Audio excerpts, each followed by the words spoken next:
What is going on, guys? J-Hoy back with you today. I'm bringing you episode number 22 of the Be a Jam series. Now, unlike videos before, my brother is not with me right now, so I am doing this one solo, and we're starting the playoffs. So, in case you didn't see last video, I would recommend going to watch it first, and then coming back and watching this one.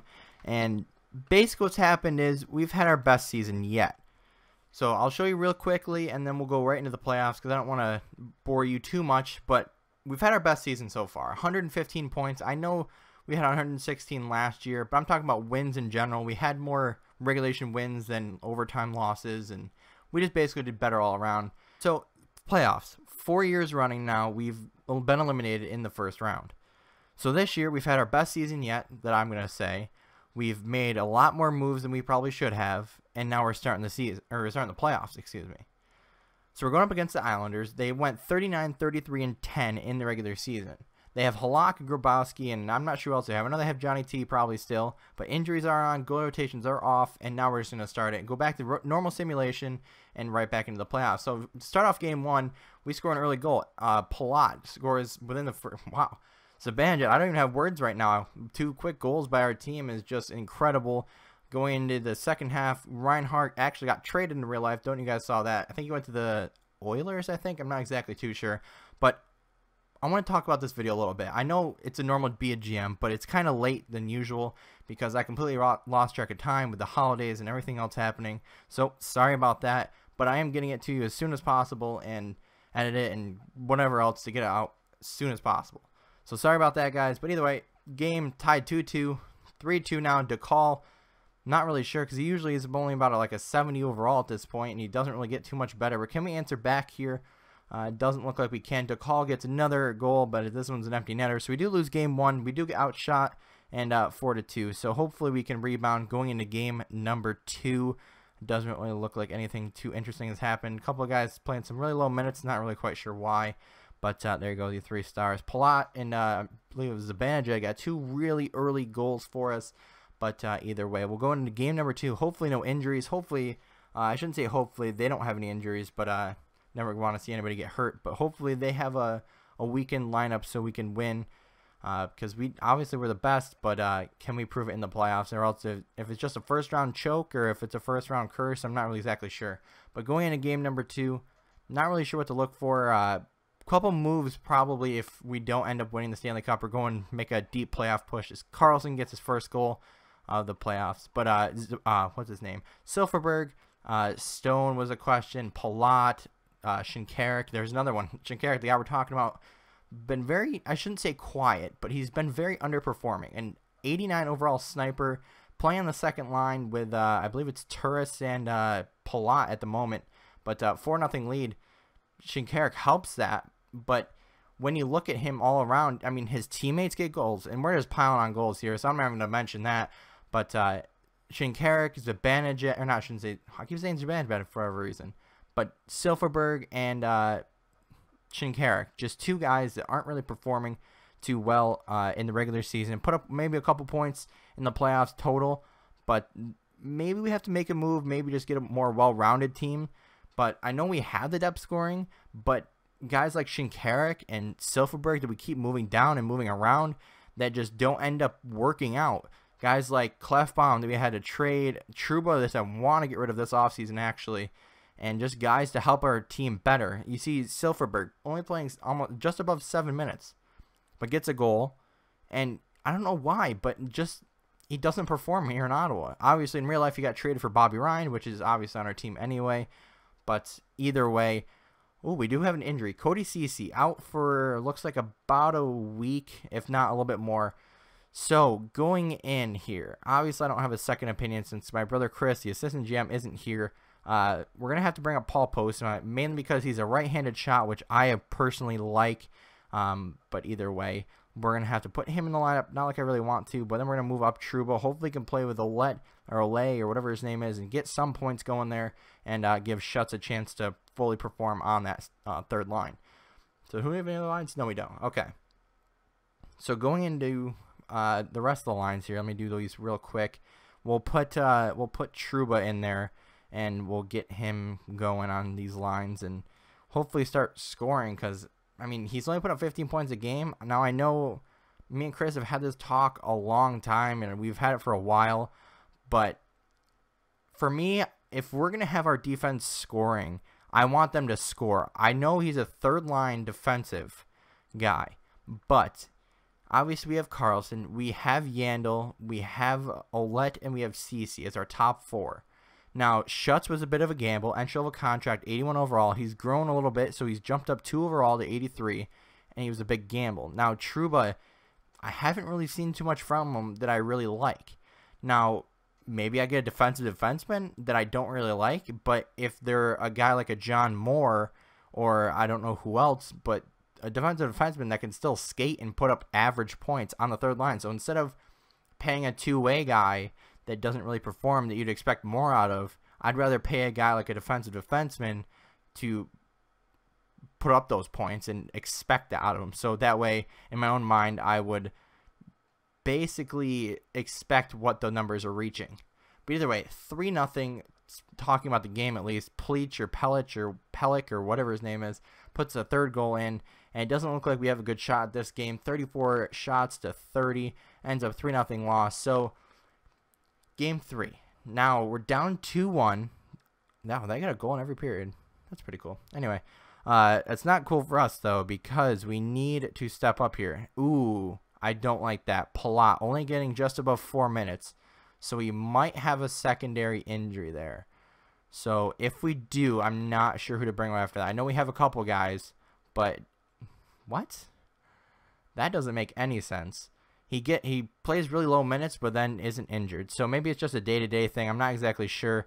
But 2-1 going into Game 4, staying in New York for Game 4. Let's just go with normal simulation and let's just play normally. And I don't know why I just did that because I shouldn't have. But either way, going to period number 2.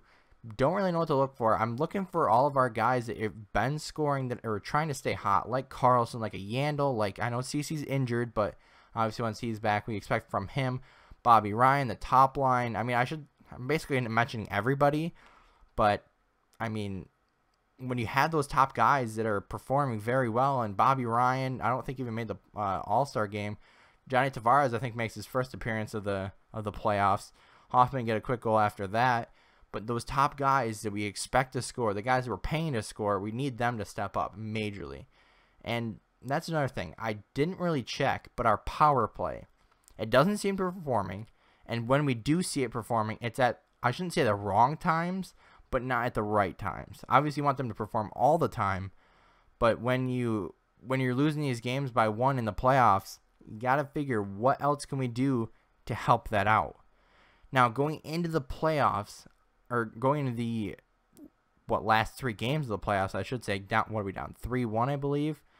Yeah, 3-1. Going to Game 5, going back home. We're the top of we're the top of the league. We're the best team we've ever been. Now, why are we doing so bad? I kind of want to go check, because why else are we struggling to a team that just barely made the playoffs? We clinched the conference. We had the best team in the league. Check this. Goals for, we're tied in goals. Okay. We have 5 power play goals, so that's good. We're doing very well as far as power play. Where's it? Yeah, this is what I want to see. Penalty kill. So, I mean, it's not terrible like Dallas, but it's still bad for whatever reason. Are we losing at a certain place too much? Because I think we're going to Game 5. Yeah, it's 3-1. So we're just losing all over the place. So we're doing bad away, and we're 1-1 at home. So I don't know. I think I'm going to keep everything the same and go into Game 5, just hoping that we can actually do good and actually go past the first round, because that's what we really need now. We need to get past the first round, because if not, Eugene Melnick, the owner, is not going to be too happy with me. I'm trying to build the best team I can, but bringing in Chris, bringing in my assistant GM, trying to build this team, and it's just not working. I don't know if it's the players or what, but I mean, the couple of risky moves, not really, it's low risk, high reward if you do get it. So now, Game 5. We're tied 1-1 going into the third period. We need this win. We need to come out on top, we need to come out on top in order to continue in this series. Or not, I shouldn't say in the series, but in the playoffs. So, an early goal by, I think it's Matt Donovan, doesn't really help, but answer it back. by him definitely helps. And wow, who even is Matt Donovan, guys? If any of you guys are Islanders fans, tell me who this guy is, because I've never heard of him, because he's wearing Islanders colors and he's scoring in the series. But it does seem to be that the 5th year in a row, we end up losing in the first round. So obviously I'm not too happy about that. But obviously we have some big questions going into the playoffs, like a Silfverberg. It does look like a couple guys got injured, but whatever. It's over anyway. So I don't really know where to go from here, guys. Let me know what you guys are thinking in the comments, because I don't know what else to do with this team. We've been on top every single, or I shouldn't say on top, but when you look at our team, guys, I mean, I don't know, guys. Goals for is there. Goals against, once we got better and we got good again, and we got to the playoffs every single year so far. We've had our best year yet, and still it isn't good enough. So going into the offseason and going into our team, I don't really know what to do, because in the drafts now, there's not really too many players unless you're in the top 5. And at this point in the first round, we're going to have around an 18 or a 17. If we even have a first round pick, I'm not exactly sure. But we're not going to have a great pick to where we're going to get a great player. We're probably going to get a player that might be maybe something, but you never know.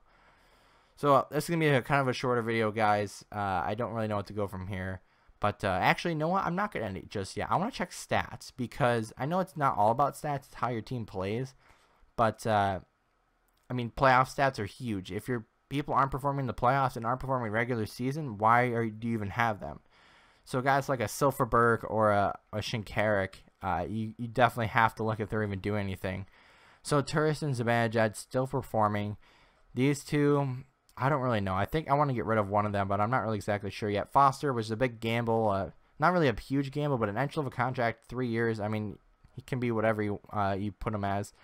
Palat and Hoffman still performing. But here's what I mean, guys. Hunter Shinkarik, only 1 point during the playoffs. Now being an 89, look at this, guys.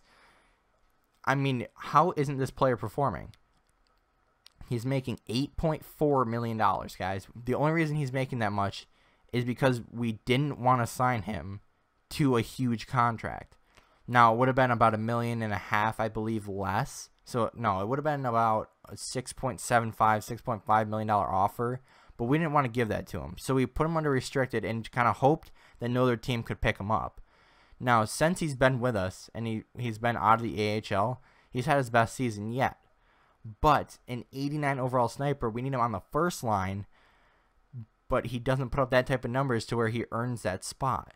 So guys like Hoffman that actually stay ahead of points and put up 30 goals and put up 83 almost point per game, and then do amazing, or not, I shouldn't say amazing in the playoffs, but point per game in the playoffs this year at least, and still puts up points. It's hard not to take him off the first line. You know what I mean? So 87 overall, I would rather put a guy that's 87 overall on the first line than an 89 overall that's not performing, if that makes sense. And guys like Palat, I want to give him a chance, but with Shinkarik there, he's either going to be playing second line right wing or third line.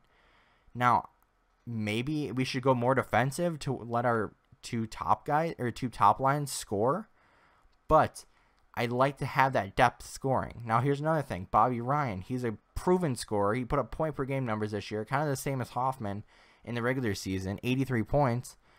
But in the playoffs, he didn't do nearly as good. So guys like that, I'm not going to move there. But guys like Silfverberg and Stone, I want to improve that.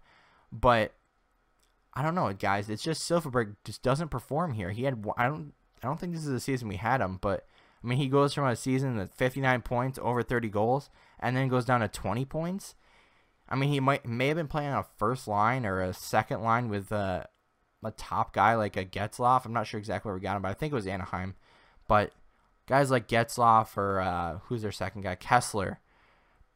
Great players, obviously. Great guys on the center. But when you get here and do this, you're not worth that contract. $3.85 million. We can get 2 more guys for that much. Stone's making 1.75 for 3 years. And a different GM that I have offline and off being recorded, he's like a 87, 88 overall player, and he's putting up great points to where he deserves to be on that first line.